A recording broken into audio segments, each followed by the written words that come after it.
L'invité du jour, animé par Aurélie Véron.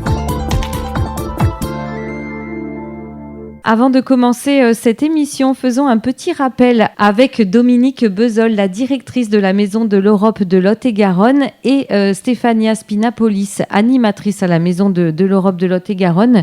Qu'est-ce que le projet Juste ? C'est un projet dont l'acronyme signifie Jeunes unis pour une société tolérante et égalitaire. C'est un projet qui a été pensé par des jeunes pour des jeunes et dont l'objectif est de travailler sur la lutte contre les discriminations et plus spécifiquement aujourd'hui sur cette journée du 25 novembre sur l'égalité femmes-hommes. Voilà, le projet il s'est déroulé maintenant depuis quasiment un an à travers différentes activités. Donc tout d'abord une consultation auprès de jeunes qui nous a permis de mieux identifier les thématiques sur lesquelles les jeunes souhaitent avoir plus d'informations ou ont déjà vécu ou vu des situations de discrimination. Ceci nous a permis ensuite de mettre en œuvre des ateliers sous forme de débats, théâtre, forum à destination de différents publics pour justement permettre d'aborder ces différentes thématiques de discrimination et aussi pouvoir leur donner des éléments de réponse et des outils concrets sur lesquels pouvoir s'appuyer. Aujourd'hui, donc, nous sommes le 25 novembre, nous sommes donc sur la journée événement phare de ce projet, qui était donc une journée avec l'animation d'un escape game, suivi de débats auxquels différents élus de la région, du département, de l'État ou experts d'associations ont pu participer et animer les débats. Donc le projet va se poursuivre maintenant par l'élaboration d'un livret citoyen qui va permettre de recueillir un peu tous les éléments qui ont été abordés tout au long du projet. Ensuite, donc toute la partie qui va aussi perdurer dans le temps, qui seront la création et la diffusion de vidéos, capsules vidéo sur les réseaux sociaux qui permettront d'avoir des informations pour tous les jeunes. Stéphania, c'est un projet qui a été financé par des partenaires également ? Oui, bien sûr. Donc, il est porté par la Maison de l'Europe de Lot-et-Garonne et les 5 jeunes à l'origine du projet. Il a été financé par le programme Erasmus+, donc par l'Union européenne. Il est cofinancé par le Conseil régional Nouvelle-Aquitaine, le Conseil départemental de Lot-et-Garonne, également donc l'État, le ministère de l'Éducation, Jeunesse et Sport. Donc, c'est les principaux cofinanceurs du projet. Donc, on a choisi aussi de clôturer, disons, les actions sur le terrain par cette journée du 25 novembre avec cet escape game. Pourquoi on a choisi un escape game sous la parité homme-femme ? C'est parce qu'en fait, suite à la consultation dont Dominique a parlé, le critère de discrimination le plus rencontré par les jeunes entre 13 et 30 ans, au moins dans le Lot-et-Garonne et dans le bassin de jeunes qu'on a pu interviewer et consulter, c'était justement toute discrimination à l'égard des femmes. Donc c'est pour ça qu'on a voulu axer cette journée, et aussi on a choisi cette date parce que c'est la journée contre la violence faite aux femmes. Donc c'est pour ça qu'on a voulu l'organiser tout au long de cette journée. Donc voilà, on a eu bien 5 groupes de jeunes qui ont fait le jeu, qui ont participé et qui après ils ont débattu sur différentes thématiques liées à l'égalité homme-femme. On va donner maintenant la parole à l'un de vos partenaires. Merci. Merci.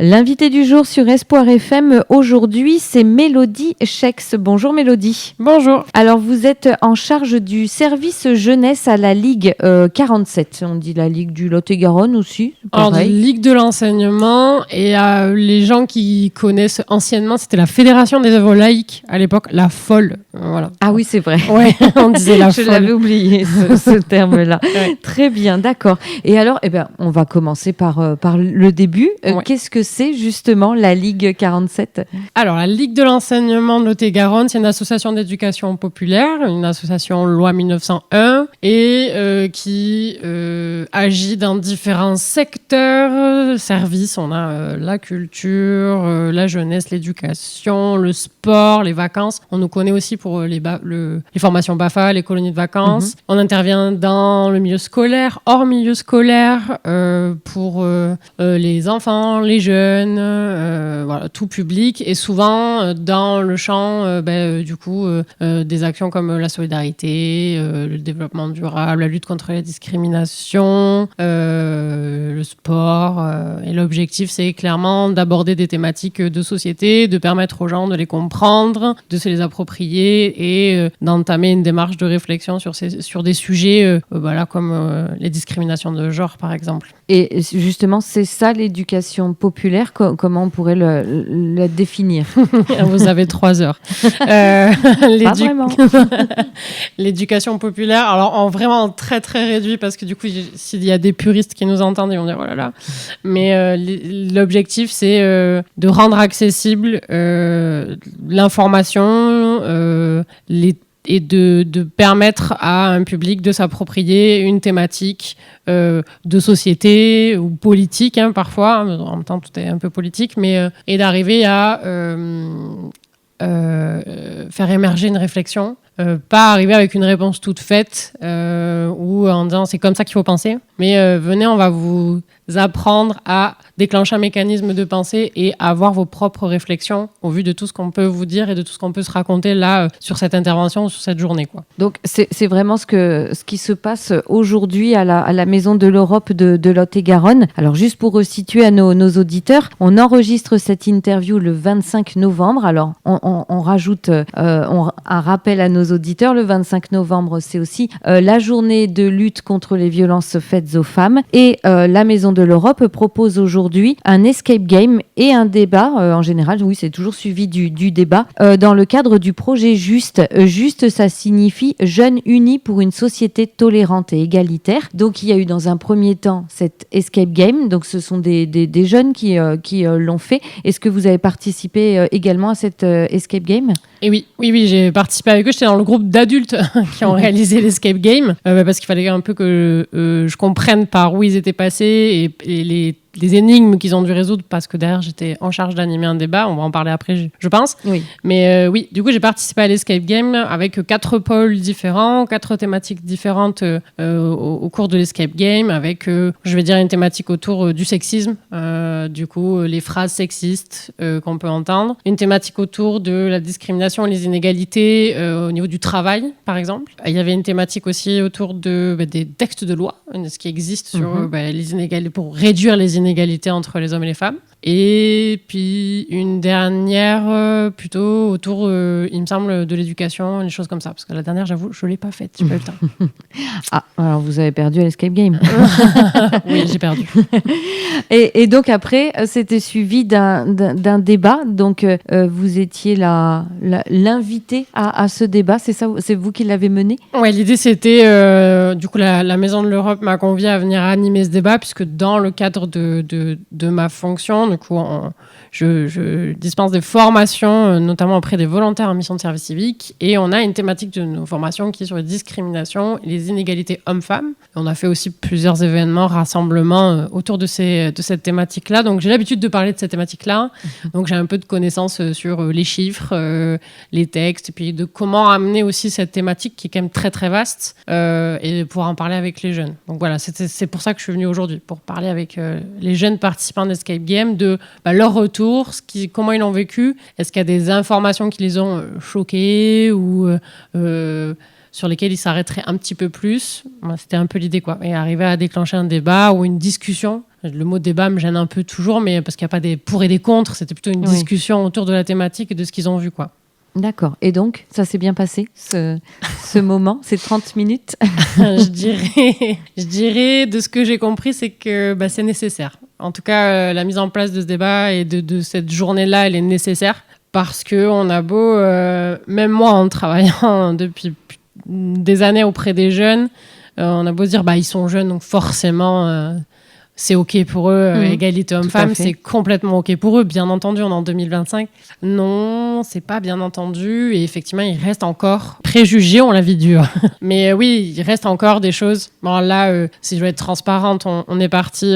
Donc moi, je pars toujours de ce que veut dire le groupe et de qui a marqué le groupe. Donc j'ai posé la question. Bon, alors, parmi tout ce que vous avez vu, est-ce qu'il y a des choses qui vous ont marqué? C'était quoi le premier atelier? Ils sont partis sur celui du sexisme, qui les a un peu plus choqués. Alors, le jeu, brièvement, il y avait un enregistrement d'une conversation entre deux hommes et une femme à un café, et machine à café dans le cadre du travail, et donc au cours de cette conversation-là, il y a des petits propos sexistes, mais qu'on peut entendre au quotidien et qu'on peut d'ailleurs parfois pour certains ne pas considérer comme sexistes, du genre ah mais oui mais c'est normal qu'on vous donne pas à vous les hommes un métier où il faut faire plein de choses parce que vous êtes incapables de faire 2 choses en même temps. Oui mais les femmes comme vous êtes un petit peu plus fragiles émotionnellement, on peut pas vous donner un métier un peu rude dans lequel il faut un peu de confrontation, des choses comme ça. Alors les tournures de phrases c'était pas celle-là, c'était un peu plus insinueux que ça, mais ça voulait dire un peu ça, et donc il fallait comptabiliser le nombre de phrases un peu sexistes.